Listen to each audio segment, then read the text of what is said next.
A ver, pensemos en una de las mayores paradojas del mundo de la salud. Resulta que las mismas personas que están estudiando para cuidarnos, los futuros médicos, están lidiando con una crisis de salud propia. Y lo peor es que muchas veces lo hacen en silencio. La pregunta desde luego va directa al grano. ¿Hay algo que se nos está escapando? ¿Algo que está pasando justo debajo de la superficie y que deberíamos conocer? Pues bien, vamos a investigar qué nos cuentan los datos sobre todo esto. El protagonista de esta historia, o más bien el principal sospechoso, es el síndrome del intestino irritable, o SI. Para que nos entendamos, es una afección crónica que provoca dolor de barriga y altera bastante, los hábitos intestinales. Y lo más frustrante es que no hay una causa física que se pueda ver. Es real, es muy incómodo y, como vamos a ver, es sorprendentemente común en un grupo muy concreto. Vale, para entender bien todo este embrollo, esta va a ser nuestra hoja de ruta. Empezaremos con los números, que ya aviso que son impactantes, luego intentaremos descifrar qué hay detrás, echaremos un vistazo a ver si esto pasa en todo el mundo, analizaremos por qué es tan importante y al final veremos qué soluciones se proponen. Muy bien, pues vamos al lío. Entramos de lleno en la primera prueba clave. Y es aquí donde la verdadera dimensión del problema empieza a salir a la luz. Para empezar, un dato de referencia. En la población general, más o menos un 9% de la gente tiene síndrome del intestino irritable. Quedémonos con esta cifra. Este es nuestro punto de partida, lo que se considera normal. Y ahora, atención, si nos fijamos solo en los estudiantes de medicina, esa cifra se dispara, se pone en casi un 22%. Ojo, que no es una subida ligera, es más del doble, una auténtica barbaridad. Y aquí, viéndolo así, lado a lado, el contraste es brutal, ¿eh? Pasar de un 9 a un 22%, vamos, que no es moco de pavo. Esto no es una simple coincidencia, es una bandera roja gigante que nos dice que algo muy concreto le está pasando a este colectivo. La gran pregunta, claro, es ¿por qué? ¿Qué está pasando aquí? Venga, pues pasemos a la siguiente fase de la investigación. Vamos a ver cómo se ha llegado a estas cifras. Hay que bucear un poco en los estudios para encontrar las pistas que nos expliquen por qué estos números son tan altos. Esto es muy interesante. Resulta que la cifra cambia según cómo se mida el problema. Los estudios que usan unos criterios de diagnóstico más antiguos, los Roma 3, se encuentran con un 22,5%. En cambio, los que usan los criterios más modernos y estrictos, los Roma 4, dan una cifra un poco más baja, 16,8%. Pero cuidado, que incluso este número más bajo sigue siendo casi el doble que el de la población general. La siguiente pista la encontramos en el género.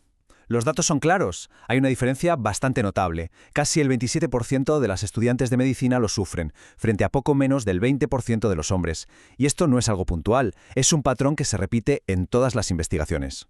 Y la cosa se pone todavía más interesante, porque no solo importa a quién se le pregunta o qué se le pregunta, sino cómo se encuentra la gente para hacerles esas preguntas.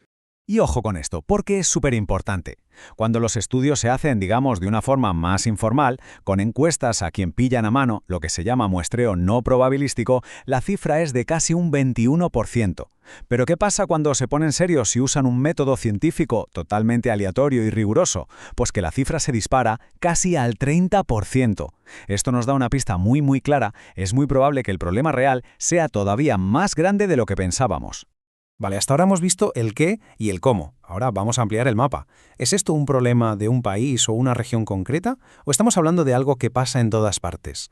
Veamos qué nos dicen los datos a nivel mundial. Pues como se ve en esta tabla, la respuesta es clara. Es un problema global. En la región de las Américas y en el Mediterráneo oriental, las cifras rondan el 24%. Es verdad que los números cambian un poco como en el sudeste asiático, que es más bajo, pero el patrón está ahí. Mires donde mires, los estudiantes de medicina tienen tasas de SI muy por encima de la media. Hemos visto los números, hemos seguido las pistas. Ahora toca hablar del veredicto final. ¿Qué consecuencias reales tiene todo esto? O dicho de otra forma, ¿por qué debería importarnos tanto? El impacto, la verdad, es bastante gordo. Un SSI sin tratar está directamente relacionado con más faltas a clase, con peores notas y, por supuesto, con una calidad de vida que se va a pique.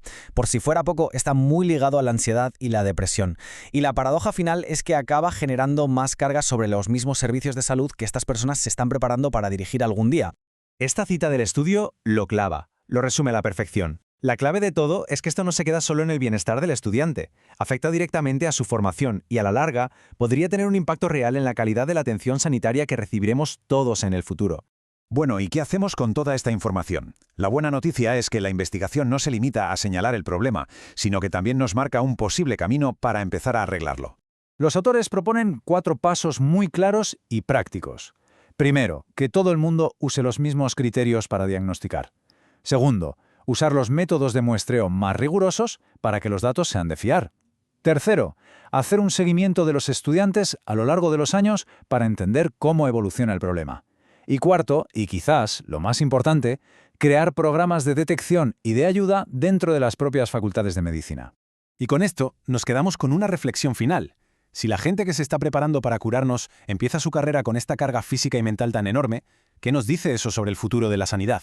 Ya no es solo una cuestión de su bienestar, lo que está en juego es la propia fortaleza y eficacia de todo el sistema sanitario que nos cuidará mañana.